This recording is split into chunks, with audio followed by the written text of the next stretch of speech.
আপনি কি কখনো ভেবে দেখেছেন মানুষের ইতিহাসের একেবারে প্রথম মুহূর্তটি কেমন ছিল? যখন পৃথিবী ছিল একেবারে নতুন, যখন আসমান ও জমিনের মাঝে এমন এক ঘটনা ঘটতে যাচ্ছিল যা মানবজাতির ইতিহাসের সূচনা করবে। আল্লাহ তাআলা যখন ফেরেশতাদের বললেন যে তিনি পৃথিবীতে একজন খলিফা সৃষ্টি করবেন, তখন ফেরেশতারা বললেন, আপনি কি সেখানে এমন কাউকে সৃষ্টি করবেন যে সেখানে অশান্তি সৃষ্টি করবে এবং রক্তপাত ঘটাবে? অথচ আমরা তো আপনার প্রশংসা ও পবিত্রতা ঘোষণা করি। আল্লাহ তাআলা উত্তরে বললেন, নিশ্চয়ই আমি তা জানি যা তোমরা জানো না। এরপর এলো সেই ঐতিহাসিক মুহূর্ত যখন আল্লাহ তাআলা হজরত আদম আলাইহিসসালাম চোখ খুললেন, প্রথমবার শ্বাস নিলেন এবং এভাবেই পৃথিবীর প্রথম মানুষ অস্তিত্ব লাভ করলেন। এরপর আল্লাহ তাআলা আদম আলাইহিসসালামকে এমন জ্ঞান দান করলেন যা ফেরেশতাদের কাছে ছিল না। কুরআনে বলা হয়েছে, আল্লাহ আদম আলাইহিসসালামকে সব কিছুর নাম শিখিয়ে দিয়েছিলেন। তারপর আল্লাহ ফেরেশতাদের নির্দেশ দিলেন যেন তারা আদম আলাইহিসসালামের সামনে সিজদা করে।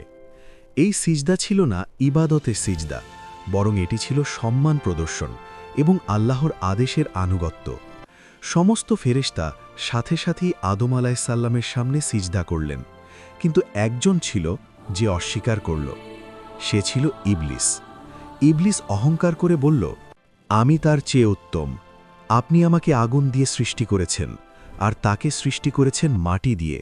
এই অহংকারই তার পতনের কারণ হয়ে দাঁড়াল।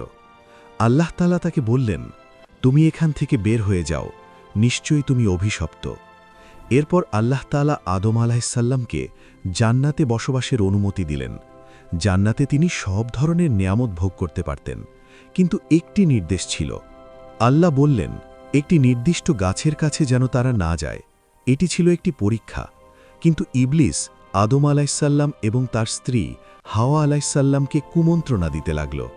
সে তাদেরকে বোঝাতে চেষ্টা করল যে যদি তারা সেই গাছ থেকে খায় তাহলে তারা চিরজীবী হয়ে যাবে। অবশেষে তারা সেই প্রলোভনে পড়ে গেলেন এবং সেই গাছ থেকে খেয়ে ফেললেন।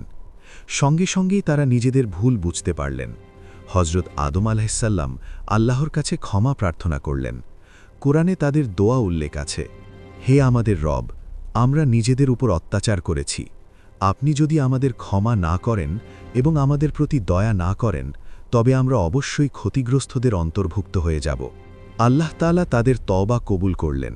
কিন্তু এরপর আল্লাহ আদেশ দিলেন যে আদম আলাইহিসসালাম এবং তার বংশধরদের পৃথিবীতে পাঠানো হবে। এই পৃথিবী হবে মানুষের পরীক্ষার স্থান। এখানে মানুষকে সিদ্ধান্ত নিতে হবে সত্য না মিথ্যা, ঈমান না গোমরাহি। আর এভাবেই শুরু হয়েছিল মানবজাতির দীর্ঘ ইতিহাস।